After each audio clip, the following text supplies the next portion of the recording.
ఉదయం 10 గంటలకు తెలంగాణ భవన్ కు వెళ్లనున్నారు బీఆర్ఎస్ ఎమ్మెల్యేలు కేటీఆర్ హరీష్ రావు ఆధ్వర్యంలో సమావేశం కానున్నారు. ఇప్పటికే అసెంబ్లీ సమావేశాలను బహిష్కరించిన బీఆర్ఎస్ నేడు సభకు హాజరు కావద్దని నిర్ణయించింది. సభలో తమకు మాట్లాడే అవకాశం ఇవ్వటం లేదని ఆరోపిస్తోంది బీఆర్ఎస్. తెలంగాణ భవన్ లో కృష్ణా నదీ జలాలు, పాలమూరు రంగారెడ్డి ప్రాజెక్టుపై పవర్ పాయింట్ ప్రెజెంటేషన్ ఇచ్చే అంశంపై సమాలోచన చేస్తోంది.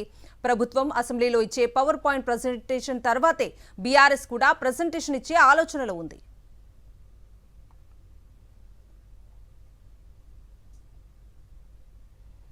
ఉదయం 10 గంటలకు తెలంగాణ భవన్ కు వెళ్లనున్నారు ఎమ్మెల్యేలు. కాసేపట్లోనే తెలంగాణ భవన్ కు చేరుకోనున్నారు బీఆర్ఎస్ ఎమ్మెల్యేలు. కేటీఆర్ హరీష్ రావు ఆధ్వర్యంలో సమావేశం కానున్నారు.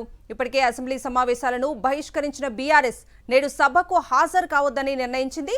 సభలో తమకు మాట్లాడే అవకాశం ఇవ్వటం లేదని ఆరోపిస్తోంది బీఆర్ఎస్. తెలంగాణ భవన్ లో కృష్ణా నదీ జలాలు, పాలమూరు రంగారెడ్డి ప్రాజెక్టుపై పవర్ పాయింట్ ప్రెజెంటేషన్ ఇచ్చే అంశంపై సమాలోచన చేస్తోంది. ప్రభుత్వం అసెంబ్లీలో ఇచ్చే పవర్ పాయింట్ ప్రెజెంటేషన్ తర్వాతే బీఆర్ఎస్ కూడా ప్రెజెంటేషన్ ఇచ్చే ఆలోచనలో ఉంది.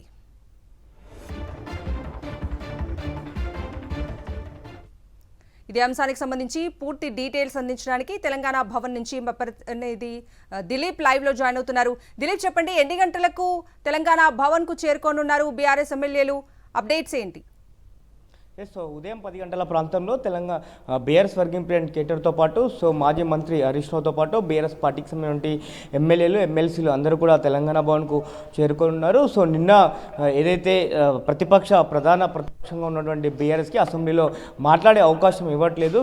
స్పీకర్ సీఎం రేవంత్ రెడ్డిని విమర్శిస్తే మాత్రం మైక్ ఇవ్వను అని కరాఖండిగా చెప్పడంతో ఈ సెషన్ మొత్తం కూడా బహిష్కరిస్తున్నట్టుగా ఇటు బీఆర్ఎస్ ఎమ్మెల్యేలు ప్రకటించిన పరిస్థితి కనిపిస్తుంది. ఈ నేపథ్యంలో ఇటు నదీ జలాలకు సంబంధించి, ఇటు పాలమూరు రంగారెడ్డి ఎత్తిపోతల పథకానికి సంబంధించి కూడా ప్రభుత్వం అసెంబ్లీలో పవర్ పాయింట్ ప్రజెంటేషన్ ఇస్తే ఇక్కడ తెలంగాణ భవన్లో ఇటు మాజీ ఇరిగేషన్ మంత్రిగా ఉన్నటువంటి హరీష్ రావు కూడా పాలమూరు రంగారెడ్డి ఎత్తిపోతల పథకానికి సంబంధించి పవర్ పాయింట్ ప్రజెంటేషన్ ఇచ్చేటువంటి దానికి సంబంధించి ప్రిపేర్ అవుతున్న పరిస్థితి కనిపిస్తోంది. ఈ నేపథ్యంలో ఇవాళ ఇరిగేషన్ మంత్రి ఉత్తమ్ కుమార్ రెడ్డి కూడా ఇటు పవర్ పాయింట్ ప్రజెంటేషన్ నేపథ్యంలో కూడా ఇటు బీఆర్ఎస్ పార్టీకి సంబంధించిన ఎమ్మెల్యేలు అందరూ కూడా ఇటు తెలంగాణ భవన్లో సమావేశం కాబోతున్నారు. తదుపరి కార్యాచరణ ఏ రకంగా ఉండాలి, ఒకవేళ ఇవాళ పవర్ పాయింట్ ప్రజెంటేషన్ ఇవ్వాలా లేదంటే రేపు పవర్ పాయింట్ ప్రజెంటేషన్ ఇవ్వాలా, పవర్ పాయింట్ ప్రజెంటేషన్లో ఉత్తమ్ కుమార్ రెడ్డి ఏ అంశాలను ప్రస్తావిస్తారు, దాన్ని బేస్ చేసుకొని పవర్ పాయింట్ ప్రజెంటేషన్ ఇవ్వడానికి ఇటు బీఆర్ఎస్ నేతలు సిద్ధమైన పరిస్థితి కనిపిస్తుంది. నేపథ్యంలో ఉదయం 10 గంటల ప్రాంతంలో ఇటు తెలంగాణ భవన్కు పార్టీకి సంబంధించిన ఎమ్మెల్యేలు అందరూ కూడా